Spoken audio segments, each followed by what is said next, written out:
दोस्तों, कैसे हैं आप सब लोग। जैसे कि आप सभी जानते हैं, मैंने एक नए पार्ट के साथ एक नया वीडियो बनाया हूँ। इस वीडियो में मैं आपको क्या बताने वाला हूँ, इस वीडियो में मैं आपको डिस्कवरी ऑफ सेल्स बताने जा रहा हूँ इस वीडियो में। हाँ, तो गौर से देखिए, इस वीडियो को ध्यान से देखना। सबसे पहले जो हमारे रॉबर्ट हुक, एक साइंटिस्ट, सबसे बड़े साइंटिस्ट जो होकर गए हैं, इन्होंने सेल के ऊपर खोज की और सेल की डिफाइन करने के बाद उन्होंने they had noticed the cell in cork slice in 1665 Robert Hooke had noticed the cell in cork slice. मतलब रॉबर्ट हुक, सबसे पहले रॉबर्ट हुक ने सेल का निर्माण यानी सेल का खोज किया 1665 में। कितने में? 1665 ईयर 1665 में रॉबर्ट हुक ने सेल कॉर्क स्लाइस में खोज की सेल की। ओके, लेवेनविंक हुक, इन्होंने 1674, सबसे इंपॉर्टेंट है ये, ईयर से याद रखना बहुत इंपॉर्टेंट है, इसलिए ईयर्स के ऊपर ध्यान दिए, ज्यादा सा ईयर्स को याद रखे। उन्होंने एक सेल जहां पर उन्होंने नोटिस की, वो था फाउंड इन अ पॉन्ड। एक पॉन्ड में उन्होंने एक लिविंग सेल देख ली। मतलब when he was going to a way he had saw a pond, उन्होंने एक पॉन्ड देखा और वहां पर उन्होंने एक लिविंग सेल देखी। तो वहां से ऑल ओवर द वर्ल्ड सबको पता चला कि सेल इज अ लिविंग, और cell is in the living thing. Okay, तो यहाँ पर हमें पता लगता है कि it was in the pond. दूसरी बार जब सेल की खोज हुई तो पॉन्ड में मिली थी। Okay, Robert brown, Robert Hooke में और रॉबर्ट ब्राउन में कंफ्यूज मत हो जाना बेटा। रॉबर्ट ब्राउन थर्ड नंबर के साइंटिस्ट हैं जिन्होंने सेल के, अगर रेंज में देखें हम, तो सबसे पहले सेल रॉबर्ट हुक ने, सेकंड लेविन हुक ने, देन रॉबर्ट ब्राउन ने। ओके, थर्ड नंबर पे है Robert Brown. In year 1831, year कौन सा है? ईयर 1831 है। और existence of a nucleus in cell, इन्होंने पता लगाया। सबसे इंपॉर्टेंट चीज इन्होंने जो ढूंढी वो थी ये वाली, existence of a nucleus in cell. उन्होंने क्या पता लगाया कि न्यूक्लियस है, सेल के अंदर न्यूक्लियस प्रेजेंट है। रॉबर्ट ब्राउन ने सबको all over the world it was defined that in the cell there is nucleus, मतलब न्यूक्लियस प्रेजेंट है, सेल के अंदर न्यूक्लियस प्रेजेंट है। ओके, साइंटिस्ट है।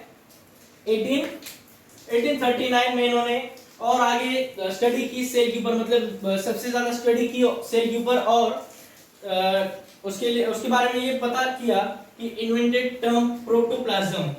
प्रोटोप्लाज्म जो सेल के अंदर है, अगले वीडियो में इसके बारे में हम पढ़ेंगे प्रोटोप्लाज्म के बारे में।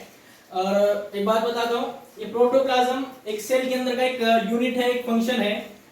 सेल के अंदर प्रोटोप्लाज्म होता है, तो उसको डिफाइन यानी उसको इन्वेंट किया पुरकिंजे ने। ओके, किसने उसका खोज किया? ये है साइंटिस्ट। ओके, और नेक्स्ट साइंटिस्ट है हमारे बेटा फिफ्थ वाला जो साइंटिस्ट है फिफ्थ नंबर पे, वो है सेचेलिदिन एंड सेचुआन। क्या है नाम इनका? थोड़ा सा नाम हार्ड है, तो इसको रिमेंबर करना पड़ेगा आज से। और इन्होंने जो डिस्कवर किया वो ईयर था 1838। कौन सा ईयर था? 1838 ईयर था। ओके, और 1838 और 1839 दो ईयर थे। और इन्होंने ये प्रूव किया कि organism are actually made up of a cell. All the organisms which are in this world, living organisms, are made up of cells. इसका मतलब ये हुआ कि जो भी ऑर्गेनिजम्स इस वर्ल्ड में रहते हैं, वो सारे ऑर्गेनिजम्स जो भी बने हैं वो सेल की वजह से बने हैं। तो इन्होंने जो प्रूव किया वो ये था, ये आपको सेंटेंस हमेशा के लिए रिमेंबर याद रखना होगा, एग्जाम्स में एक खास पूछा जाता है। ओके, और हमारे सिक्स साइंटिस्ट है विको। ओके, नेम थोड़ा हार्ड है, इसलिए हमें हमेशा के लिए याद रखना होगा इसको।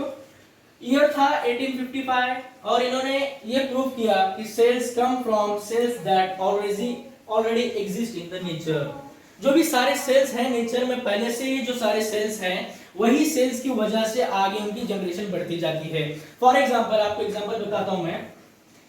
फॉर एग्जांपल, इसका सेल डिवीजन ऐसा होता है। फॉर एग्जांपल, सेल ये है, तो अगले इनका नेक्स्ट जनरेशन अगर इसको बर्थ देना हो तो ये डिवाइड होता है इस पार्ट के जैसा, ऐसा डिवाइड होता है। मतलब ऐसा वाला थोड़ा सा बाहर निकलते निकलते दो सेल डिवाइड होते हैं। और ये इससे प्रूव होता है, ये प्रूव होता है cells come from cells that already exist in the nature, मतलब जो सेल्स पहले से ही हमारे नेचर में प्रेजेंट है उस सेल्स की वजह से अगले सेल बढ़ते हैं या अगले सेल्स बर्थ होते हैं। ओके, तो और एक इसके अंदर इंपॉर्टेंट पॉइंट जो आता है, इंपॉर्टेंट पॉइंट ये है, हाँ यूनिसेल्युलर, दो पॉइंट आते हैं ऑर्गेनिज्म, सेल ऑर्गेनिजम्स के बारे में। तो सेल के अंदर दो पार्ट आते हैं, तो multi unicellular and multi cellular organisms. Okay ji, unicellular organisms मतलब organisms which have only one cell, organisms which have, organism जिसके पास, जिसके बॉडी में एक ही सेल होती है उसे हम यूनिसेल्युलर कहते हैं। ओके जी, यूनिसेल्युलर मतलब body which has only one cell. Example है अमीबा, अमीबा इसका एग्जांपल है। ओके, इसका एग्जांपल एक ही है सिर्फ अमीबा। ऑर्गेनिजम्स मतलब organisms which has more than one cell, organisms which have more than one cell। For example उनके पास 2 सेल होते हैं, 3 सेल यानी, और अनलिमिटेड सेल्स उनकी काउंटिंग नहीं होती है, जैसे फॉर एग्जाम्पल 1 2 3 सारे सेल। ओके, तो इनका डिफरेंस आपको समझ आया होगा। और एक बार इसको अगर हिंदी में एक्सप्लेन करता हूं तो यूनिसेल्युलर होता क्या है? यूनिसेल्युलर मतलब organism which have only one cell, जिसके अंदर सिर्फ एक ही सेल होती है। और मल्टीसेल्युलर मतलब organism which have more than 2 cells. Okay जी, समझ में आया होगा इस वीडियो। उम्मीद करता हूं आपसे। अगर वीडियो अच्छी लगी तो लाइक कीजिए हमारी इस वीडियो को, सब्सक्राइब कीजिए हमारे अपने चैनल को और शेयर करना ना भूलिए। ओके।